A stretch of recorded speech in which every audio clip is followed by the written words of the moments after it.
नमस्कार दोस्तों, मैं हूं अनीता और आप सभी का एक बार फिर से स्वागत करती हूं। दोस्तों, आज की कथा है कि तुलसी को रोज जल देने से क्या होता है। तो चलिए कथा की शुरुआत करते हैं। तो कथा को पूरा आप अवश्य सुनिएगा। भगवान श्री कृष्ण ने अपनी बहन सुभद्रा को बताया कि रोज तुलसी में जल चढ़ाने से क्या होता है।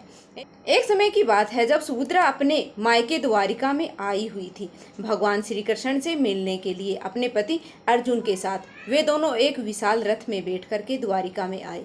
तभी सुभद्रा बहुत ही अचरज में पड़ गई।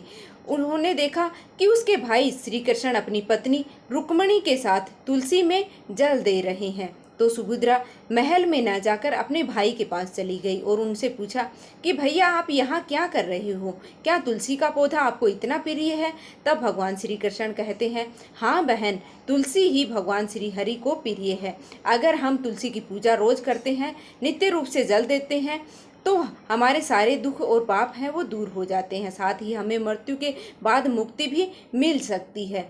तब सुभद्रा कहती है कि भैया क्या वाकई में इस पौधे में इतनी शक्ति है। तब श्री कृष्ण मुस्कुराते हुए बोले कि हाँ बहन, मैं तुम्हें तुलसी की एक अत्यंत ही पवित्र कथा सुनाता हूँ, लेकिन इस कथा को पूरा और ध्यान से सुनना। भगवान शिव ने माता पार्वती को यह कथा सुनाई है। आप सभी भी इस कथा को पूरी श्रद्धा से पूरा अवश्य सुनिएगा। कमेंट में जय श्री कृष्णा और हर हर महादेव अवश्य ही लिख देना। मित्रों, श्री कृष्ण कहते हैं कि हे सुभद्रा, एक समय की बात है, अवंतिका राज्य में एक ब्राह्मण दाम्पत्य रहता था। वह भगवान शिव का बड़ा ही भक्त था, किंतु उनकी पत्नी श्री हरि की भक्त थी। उन दोनों के बीच इस बात को लेकर हमेशा ही मतभेद होता था, लेकिन हर पति पत्नी की तरह उसके झगड़े में भी उसकी पत्नी ही जीत जाती थी। ऐसे ही कुछ दिन बीतने के बाद में ब्राह्मण है वो किसी दूसरे गांव में एक प्रायण कथा सुनाने के लिए गए हुए थे, किंतु जब वह वापस लौट रहे थे तभी बीच में किसी दो राज्य में घमासान युद्ध है वो छिड़ रहा था। वह ब्राह्मण किसी तरह से वहां से अपनी जान बचाकर भागते हुए अपने घर को आए, लेकिन उसके पीछे पीछे एक सुंदर औरत भी घर पर आ गई और उसने उन दोनों ब्राह्मण पति पत्नी से घर में शरण मांगी। मित्रों, श्री कृष्ण कहते हैं कि हे सुभद्रा, असल में वह एक वेश्या थी जो सैनिकों की सेवा में रखी थी। उस राज्य के हर सैनिक उस पर अत्याचार किया करते थे तथा अपनी काम वासना को उससे ही पूरी करते थे, और वह स्त्री इस पाप से पूरी तरह डूब गई थी। मित्रों, ब्राह्मण पति पत्नी का स्वभाव बहुत ही अच्छा था। उन दोनों ने अपने घर में उसे रख लिया और अपनी बेटी के जैसे प्यार करने लगी। वह भी उनके साथ रहते रहते उनके बीच में घुल मिल गई। वह भी ब्राह्मणी की तरह ही रोज तुलसी में जल देती, हर रोज पूजा पाठ करती थी और सारे मंत्र जब तप का ज्ञान है उसे भी धीरे धीरे हो चुका था। मित्रों, श्री कृष्ण कहते हैं कि हे सुभद्रा, ब्राह्मण हमेशा ही भिक्षा मांगने या फिर किसी मांगलिक कार्य करने के लिए वह घर से बाहर जाता था, इसलिए उसकी पत्नी और वह वेश्या ही घर में रहा करते थे। इसी तरह से उनका एक माह है वो बीत गया। वेश्या अपना पुराना जीवन है वो भूल चुकी थी।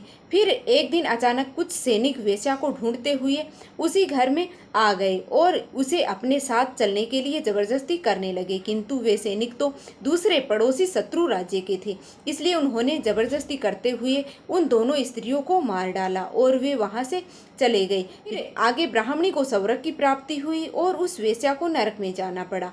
जब उसे यमराज के यहाँ लाया गया तो उसके पापों को देखते हुए उसे राक्षसों के द्वारा नोचने और गर्म तेल में डालने की सजा मिल गई।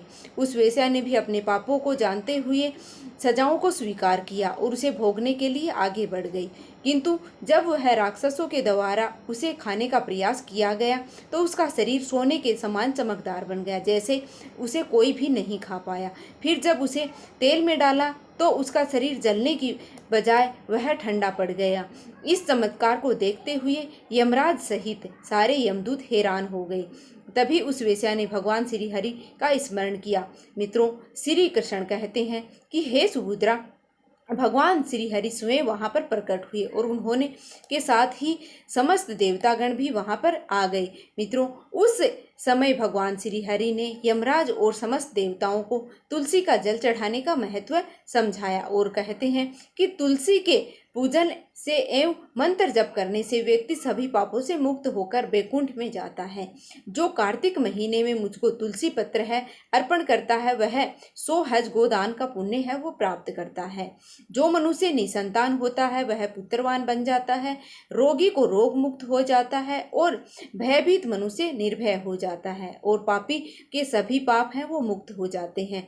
जिस प्रकार से देवी लक्ष्मी से वैकुंठ को ऐश्वर्य प्राप्त है, उसी प्रकार से वैकुंठ में तुलसी के कारण ही पवित्रता प्राप्त है। पृथ्वी लोक पर जिस स्थान पर तुलसी का पौधा होगा उस स्थान पर कभी बुराई का वास नहीं होगा, वह स्थान सबसे अधिक पवित्र होगा। जो मनुष्य जीवन में केवल एक बार तुलसी को जल चढ़ाता है उसके सभी पापों का नाश है वो हो जाता है। मित्रों, श्री कृष्ण कहते हैं कि हे सुभद्रा, संसार में तुलसी के समान पवित्र पौधा अन्य कोई भी नहीं है।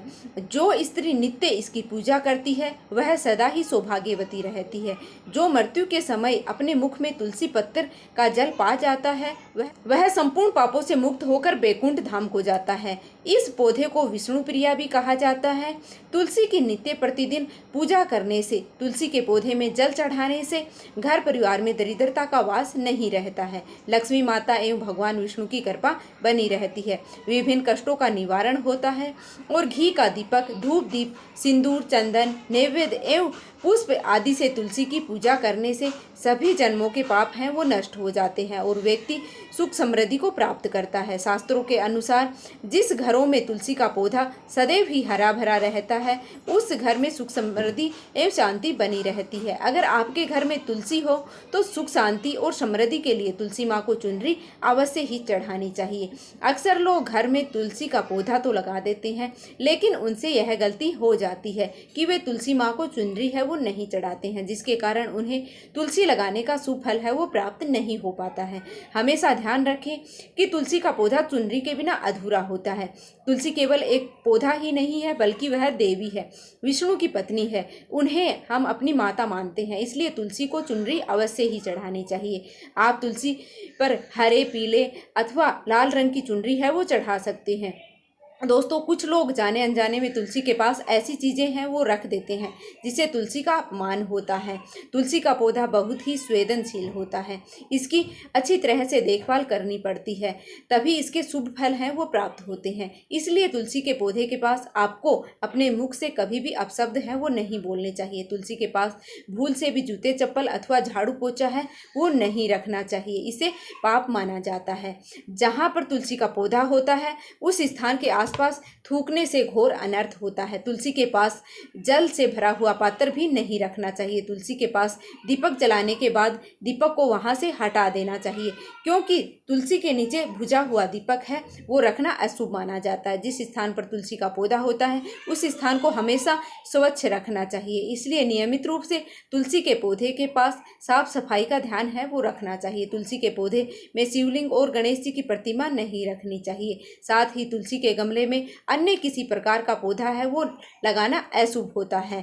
तुलसी के पौधे के पास कपड़े भी नहीं सुखाने चाहिए, अन्यथा कपड़ों का गंदा पानी है वो तुलसी के पौधे में गिर सकता है। ध्यान रहे कि तुलसी के पौधे को नाखून से नहीं तोड़ना चाहिए, इसे तुलसी का अपमान होता है।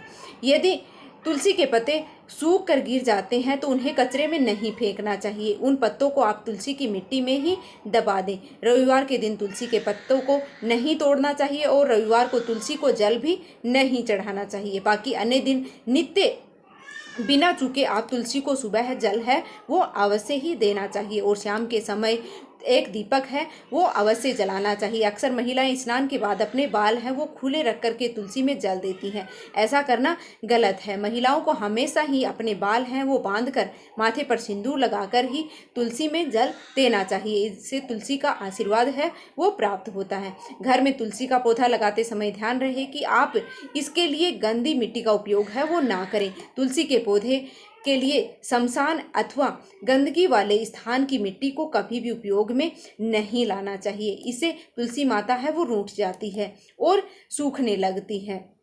तुलसी का पौधा कभी गंदे स्थान पर नहीं लगाना चाहिए, जैसे कि नाली अथवा बाथरूम के पास तुलसी का पौधा कभी भी नहीं रखना चाहिए, अन्यथा गंदा पानी तुलसी के पौधे में गिर सकता है, जो कि अशुभ माना जाता है। घर में तुलसी का पौधा कभी भी सूखना नहीं चाहिए।